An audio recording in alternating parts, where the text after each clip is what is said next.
All right. Oh, playoff week 1 recap. I'm alive. I'm well. Thank you all for your concern. I'm here.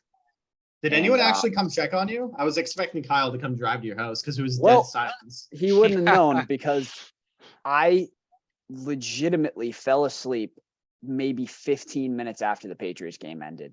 Like I walked upstairs. You waddled upstairs, you mean? I'm hanging up. I'm fucking hanging up. He was so nice to me before this started. I walked upstairs, popped a melatonin, and fell asleep at it was almost 7:30. So yeah, I don't know if anyone came by and checked, but well, we all appreciate you doing this. I think everyone's gonna watch this and happy it's actually happening. I didn't expect you to make one. I hope so, because I'm fighting through. I literally, if there's anything other than fantasy football you guys would like to take this time to talk about, I mean, I'm willing to do that. Literally nothing else than fantasy football. Yeah. That's why we're here. We've got Jake, who I can't stand to look at right now. And we have Drew, the #1 seed, who just got to coast through. Meanwhile, I was having a heart attack. I was sitting on my couch looking at my Apple Watch, and my heart rate hit 140 at one point while I was just sitting there watching football. Holy shit. So while I was going through that, Drew was just coasting, just resting his players, doing, everything that the most dominant team in the league, #1 seed, is going to do during the bye week. It kills me. Drew, how much time do you put into research before the year? 5 minutes, maybe? Like right before the draft, you just look at a quick rankings and that's it? The night before the draft, I do like a couple sleeper mock drafts, and that's about it. I hate it. I'm literally doing stuff back in June, and Drew ends up with the best team. Yeah. During draft day, he's like, "What team is Tyreek Hill on again?" That's right. Wait, what was the points for thing? I don't even remember that being a thing, but obviously I'm happy about it now. Well, yeah, we did it last year. It was whoever had the most points in the regular season. So basically, when we laid out our payout structure, we set 1,200 to the winner. We set, what was it, 2 or 3? I think it was 300 to second place. Oh yeah, you did a poll, right? And then when we decided on $30 weekly prizes, we had an awkward $80 left over afterwards because of how it worked out with the weekly prizes over 14 weeks. So we decided, let's give that small prize to whoever scores the most points in the regular season. So there's no third place prize? No. Okay. Which is good because I'm not setting my lineup for the rest of the year. I don't care. Jalen Hurts is going to be out, and I'm not going to care. I told you, I haven't even opened. This is literally the first time I've opened this matchup since then. Jake, I'll let you talk. Okay. I mean, this is the second winning I had against you this year. That's less than half a point. So I'm sorry about that. Oh my God, you were one of the other ones too? Yeah, remember I beat you by 0.04 earlier this year? Yeah, I remember losing by, it was 2 games in 3 weeks this year. I lost by a combined total of less than, it was 0.8 of a point in 2 combined games, and then lost this one by 0.8 of a point. I didn't know one of them was against you though. And each game, I think I remember Josh Jacobs. He just needed 1 yard or something, then he would have beat me. And he was short 1 yard on a catch, and I thought I lost, but he was 1 yard short from that point you needed. So I squeezed through that, and now I squeezed through this. And once again, it's because of Josh Jacobs. He didn't get that little. If the game went to overtime, I would have lost 100%. But that bullshit play, the #1 most stupid play in NFL history, is what caused you to lose in fantasy football. I'm not exaggerating right now. Because, oh my, it's a struggle to talk about. When I started, when it was a couple minutes left in the game, I didn't love my chances. Then I'm looking at it, I'm like, okay, Chargers game, likely to go to overtime. It's 24-24. Patriots game, going to overtime. All I need in overtime is either Williams or Jacobs, one of them, to get 0.8 points. 1 catch for either of them for any amount of yards more than -2, or 8 rushing yards for Jacobs. That's all I would have needed. And so I'm like, if it goes to overtime, I'm gonna win this game. That's how I felt. And I don't know if you remember, but Mike Williams had like 3 points with like a minute left in the game, and he had a got huge 7 catch. of his 10 points on that last drive. So that's why I wasn't too upset that the Chargers didn't go to overtime, because Mike Williams brought them all the way down the field on that last drive, had that 35-yard catch that I'm sitting there like I'm down by like 4 point something, and he just got a 35-yard catch. I'm sitting there refreshing the thing as fast as I can because I thought there was a chance that it would have given me the lead, and it refreshed to 119.7. I'm like, as soon as he caught that ball, I'm like literally one more play of anything for either of my players left. So I was not upset that happened, and that now obviously I was rooting for the Chargers to miss the field goal, and that didn't happen, but Williams got him down the field. The Patriots doing that to not go into overtime. I know all the Patriots fans are upset because of, obviously, that was a huge game for us for the playoffs. I couldn't have given 2 shits. I was rooting against the Patriots the entire game because I was rooting for Josh Jacobs. I just needed overtime. I'm like, all right, just go down. Jacobs hopefully gets a chance, and if he gets a chance, he'll get 0.8. That was the most heartbreaking fantasy loss easily of my life. I think you'll be hard pressed to find a tougher one in a playoff game to just against the shit team. For it to end with a tie game, you throw the ball back across the field to Mac Jones in a tie. Like what is he gonna do? Not to go to overtime like that. For me to watch Mac Jones get fucking pancaked by some linebacker carrying the ball into the end zone to win the game as time expired, and then realizing the game's over, I just lost by 0.8. I just shut everything off, walked upstairs so I didn't punch a hole in a wall or anything, went right to bed. Unpopular opinion. I think that people are overreacting about that play. I don't think it's like the dumbest play ever. It was pretty dumb. I know, but like, I know you're not losing, and it like, don't get me wrong, it was dumb, but at the same time, like, that happens at the end of like every game where you're losing. Like, I know it was tied, but it happens all the time, and usually the worst thing that happens is like there's a scramble and you fall on the ball. Like that guy was trying to make a play, and he's not. Like, the odds of that happening were so low. And again, I agree it was stupid, but to say that it's like the dumbest play that any player's ever done, it's like there are way dumber things that happen all the time, I feel like. So the fact that it's tied and you have overtime. Now, they were trying to run the clock out to get to overtime. It wasn't until Stevenson broke free and ran for like 30 yards that he was like, oh shit, we might have a chance to score. I was perfectly fine with the first pitch back to Myers, where you're like, you're 30 yards downfield. If I can get a toss, maybe he can break free. Myers throwing the ball like freaking 30 yards backwards, trying to get it to Mac Jones in that scenario where you have all Raiders in that area. That to me was the dumbest possible thing you could do. At that point, when you're surrounded, just go down.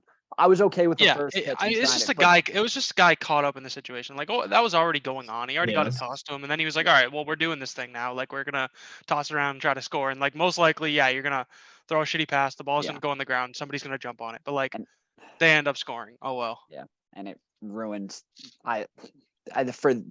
Be eliminated on that, where I probably win if that game goes to overtime, is you 100% would have won. You literally needed the only way less than a half a point. The only way I couldn't have is if the Patriots won the toss and then went right down and scored a touchdown and Jacobs never saw the field. That would have been the only way, which I wouldn't have had a ton of confidence that would have happened. But so it's, but if the Raiders wouldn't the other team get a chance? No. Oh yeah, you don't. Not till the playoffs. They're starting that in the playoffs, but. Oh really? Yeah. I didn't know that. Well, we had a game in a It's just during the regular season that it's still the old rules, and then they're switching it during the playoffs because that makes sense. But so I feel, wait, hold on. So this isn't even related to fantasy football, but so if a team goes to get a touchdown, the other team has a chance to get a touchdown in the playoffs starting this year. Yeah. So they're just going to go for on every fourth down. So you want the ball second then in overtime in the playoffs? Probably. Yeah. Yeah. Because you literally just don't even punt the ball. You just go for it every time. So you have a huge advantage getting the ball second. Right. Yeah. Wow. So yeah, that starts in the playoffs. I don't know why they did a different rule in the regular season, but that was too much. And I guess I have to. It's so easy to say, like, no one's ever made a wrong start sit decision in their life. Like, go fuck yourselves. And second of all, it all made sense with, like I was telling Jake before, it's like Jalen Waddle had one big play. If he doesn't connect on that one big play, he gets 5 points and I'm a genius. But he did. I get it. And I would have won if I played him. But Pacheco had been on fire against the worst rush defense in the league. Mike Williams playing against the worst receiving defense in the league, coming off 23 points, looking perfectly healthy. So I get it. If I played Waddle, I would have won. I'm not even as upset about that. To me, it was more about my defense and kicker and tight end all combining to score about 8 points. Like, you don't really deserve to win a playoff game when that happens. So I think more and more people as time goes on agree that kicker and defense suck. And I think that next year there's a good chance we get rid of them. I'm sure you feel bad that my team performed the way it did and that I lost because my kicker and defense combined for 5 points. I'm pumped about it, but yeah, it's kind of bullshit. If you want to give me the win, it's fine. Like, we can just take out the kicker defense scoring from this matchup and then see where it falls if you want. I mean, we're not doing that. Neither of us like kicker and defense. We are not pushing the rules your way for those one. I love kicker and defense. Like, it's part of the game. How can you say it's not part of the game? I don't mind the defense. I think kicker's too random, but I don't want to get into that right now. Yeah. Well, I mean, if you look at Waddle's points, he literally has 7 points in the past 2 weeks. Like, other than this 20-point game he just said, he has 7 combined points in his past 2 weeks. So I probably would have stopped. He's been killing me. He's been my most inconsistent player. Yeah. So. I don't blame you for your player decisions. Let's move on, because there was another very exciting game. Andre came back. Now, I didn't follow this game really because I was so worried about my game, and then didn't watch any football after that. But Andre needed 17 points from Aaron Jones to eliminate Sam last night. He got 20. It was right on the edge of what we all thought Aaron Jones could do, very close, and Jones pulled it off. So that was unbelievable for Andre to have lost Jonathan Taylor on the first play of the game, leaves with 2 points and still put up 154. Yep. Cousins and Jefferson combining for 70, and LaDainian Tomlinson, Jerick McKinnon putting up 34 points. He's been unbelievable for Andre. So Andre advances as well. Yeah. And Kirk started off with after at halftime, Kirk had what, a 0? Single digits. I think he was negative close towards the end of the half. He was negative 2 or something. Oh man. And then they came back from being down 33-0 in the second half. He ends up putting up 460 yards and 4 touchdowns, pretty much all in the second half. Yeah. As soon as we all saw Taylor get injured and then the Vikings were getting wiped out, destroyed, we all thought it was over for Dre. I don't know how he ended up with 154 points. And then Diggs, and then Josh Allen goes and puts up 43 points, and none of it goes to Stephon Diggs. That worked out perfectly for Sam. Diggs got nothing, and Josh Allen still put up 43. And it's not like it was a bad week. I mean, obviously Sam put up 150, and it wasn't enough, which is insane. But that's what happens in the playoffs, and now Andre's moving on. I'm absolutely pumped that Sam's gone, because I thought his team was him or Drew's team are the scariest in my opinion. Sam's team the entire year has been absolutely horrifying. I don't know how he's 14-14. Yeah. He has a really good team. And he has Stevenson on his bench. Yeah. Absolutely unreal. Did Dre drop? What's his name? The quarterback? Cousins? Lamar. He traded him. He traded him to Noah at the last second before the trade deadline was up. Yeah, because Kyler Murray got injured and Noah needed a quarterback, so he traded for Lamar. I forget who was the other part of the trade, though. Wasn't it Dameon Pierce, who's now on IR? Oh, I think it was, actually. I think you're right. Because Dre had to drop him because he's on IR now. So, that was very exciting. Certainly, I mean, I'm fucking pissed, obviously, but it was a very close and very exciting. If I wasn't playing in this and involved as heavily as I was, I would have come in here and said, what an unbelievable first round of the playoffs we had, because it was. It was, yeah. I mean, a 4-point game and a 0.8 point game.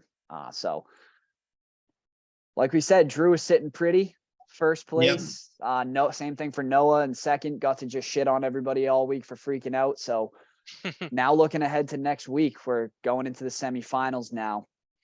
and it is going to be that now Sleeper hasn't updated everything yet, but you play against Drew as the 1, will play against the lowest remaining seed, which is why you would have played me because I was the 6, but I lost. So you'll be playing against Andre, and Noah will be taking on Jake in the next round. So Drew coming off of Andre coming off of 154 points. This has obviously been 2 of the best teams all year. You've been dominating the league all year. I haven't had you on in a while, but we keep talking about it every single week. Like, oh, Drew put up another 170.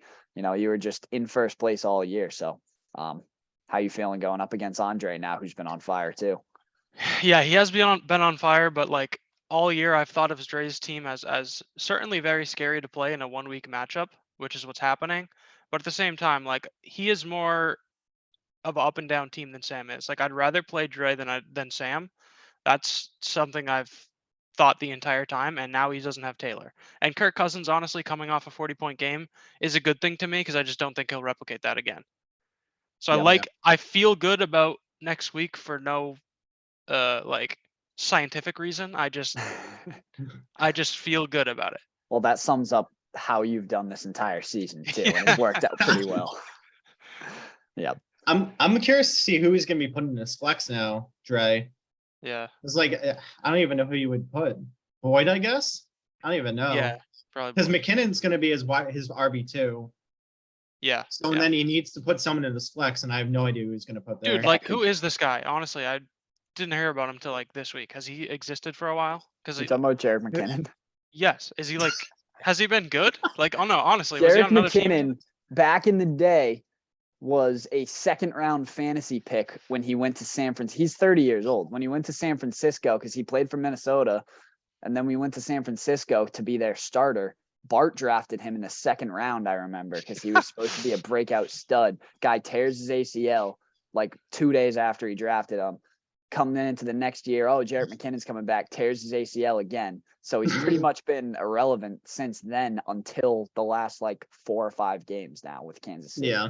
Dude, absolutely unreal. I mean, he had 5 points and 14 points like 4 weeks ago and 3 weeks ago, but the last 2 weeks he had 32 and 34. Like who is this guy? What? He has been the number 1 overall running back both of the last 2 weeks. Dude, I mean, he's scaring me because like I don't know. So I mean, he had 8 targets, which is absolutely unreal. Anyone that gets any running back that gets that many targets is gonna have a huge floor. And 9 the week before. Yeah. He's their pass catching back, which is so I have Isaiah Pacheco, the rookie, who is really their runner. Like he's the one getting all the carries. He's been getting like 15, 16 carries a game, which is why I wanted to play him last week going up against Houston. I figured they're going to blow him out. McKinnon's not going to be involved because they're not going to need to throw. They're going to be running the ball to run the clock out. That didn't happen. So, yeah, absolutely unreal. I hope he does shitty next week. It'll be. He's it'll be everything. tough. He currently is everything we all thought CH would be last year and year or whenever he was a rookie. I don't even remember when. Yeah, everything CH for the last was 2 weeks, basically. Yeah, right. Well, I mean, all these targets. He was supposed to be the pass catching back for them, but he's been disappointing. It's honestly like the story of next week will probably be who gets more targets, him, or McKinnon, or Kelsey. Because if Kelsey has a down week and McKinnon gets a bunch of targets, that's going to be a problem for me. And that's what's been happening lately too, really, is that McKinnon's been taking it all and Kelsey's not been, it's not like he's been bad, but he hasn't been having his crazy breakout games the way that he did for like basically most of the season for you. Right. Correct. So and I need him to start catching passes and touchdowns next week. Yep, absolutely. So that'll be a great matchup between you and Andre, and Jake going up against Noah next week. How do you feel about that? I know he's got, a very scary duo at running back name-wise, but Nick Chubb hasn't been playing so well lately. Yep. So how do you feel going up against Noah? Yep. Something about Deshaun Watson coming has definitely made Nick Chubb worse, which I would never expect. I thought he was going to be better, but the offense has just been trash. So Nick Chubb is just that old rusty trash can in the corner that everyone knows about, but no one wants to go near because it stinks. So that's Nick Chubb. Derrick Henry, I mean, obviously it's Derrick Henry. I'm horrified of him. Pretty much a guaranteed 25 points. Devontae Adams is another big name. He's going to be – Noah's got a good team. Amari Cooper's hit or miss. I'm hoping he misses, but Rodgers has been pretty shitty. I hope he stays shitty. I think I have a chance, but my team sucks, so we'll see. But maybe Wait, what happened to Damian Pierce? I don't know what the injury was, but I don't he know ended what up on was either. IR though. So he's Look like him up. done, right? Yeah. Are you getting waiver wire advice right now? Me? Is that what you're looking No. for? No, I was looking at Noah's team from a couple weeks ago, and Yeah. he had. Does he still have him, or is it you No, saying so Andre that's who he traded for Lamar. Yeah. Okay. Okay. Both on It was IR. a high ankle sprain. So It was a high that's- ankle sprain. He's on IR now. yeah, Yeah. that's what did it. Okay. Yeah. So it's going to be some good matchups next week. I don't know if it can possibly be as close as the two matchups were this week, but here's the thing. There's a guaranteed matchup in the championship because you're playing Noah. Guaranteed for me to be scared during championship week about what's going to end up on that trophy. My That's happening. teammate, That's my happening team- either way. my name is not that bad. It's just Darren Dickdown. So what I was about to plead to you, I'm talking to you. I need you guys. I need Andre. I need you to do everything you can because that name that Noah has, I don't want that forever sketched into our trophy forever that we carry everywhere. So I need you guys. I'd rather it not be Jake, but if it has to be, fine.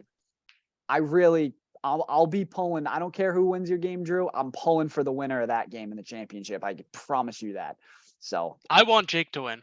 I do too. a lot of people want Jake. Jake to win. And if Jake hadn't changed his team name, I would want Jake to win for a lot of reasons. I think Jake does a lot of research every year. He's been saying it's his year for a long time. He's been Well, in it no, I since don't he want was you to big. win the He's whole never thing. I just won. want you to win this week. That's all. Right. Then I want to play you. But and I just lost to him. So I'd love to say I lost to the champion this year. So there's a lot Right. of reasons for me to want Jake to win, except your team name. But I agree, it's not as bad as Noah's. So Right. I would rather you win. But then I'll definitely be rooting for you to lose in the championship. So yeah, Drew, Okay. any help you can get. Serial Miller's on there again. That's fine. That's fine with me. I Hold wish on, you would I- change your team name, but Serial Miller's again is fine. You know, I had like a random laughing attack the other day because I just looked at Drew's name, Cereal Millers, and I looked at the picture and I'm like, nothing's changed in 10 years. Is the picture still Vince Wilfork? It's It still is. Vince Oh my god! Wilfork. And that was Well, from when it was Will Fork for money. Yeah, but I couldn't. So when we switched to Sleeper, I couldn't find the exact same picture. So I had to pick a new one that was like funny and close. Oh, I didn't even realize there was a new picture. It looks Yeah, it's like close enough. It's him eating like a chicken wing or something. I think. I don't know how to blow it up, but yeah. And Lamar Miller's been out of the league for years, but that was Yeah. that was the person that the team name was named after, which is already on the trophy. So God. yeah, it's gonna be a fun semifinals for you guys. Not for me. I'm glad that I advanced in one of my leagues, so I at least have that to look forward to now, and I can forget about ours. So hopefully by next Sunday, I'll a little bit be over it and be able to follow along with you guys. But we will see. So Yeah, we will see. Yep. And pretty soon I'm going to be asking about draft order, so get ready for that. absolutely, We're going to figure it out early this year because last year was tough to find a day. get So we need together. to figure it out early. Championship week, get together, rip the trophy out of Kyle's hands for whoever has it, and pick draft order for 2023. That's right. That's right. That's what Jake wants. I would love that. It would make me very happy. Oh, I know. All right. So good luck, Drew, against Andre next week, and Jake, take down Noah. I will. I will. All right, All guys. right. Thanks for joining, guys. Later. Good luck. See ya. See ya.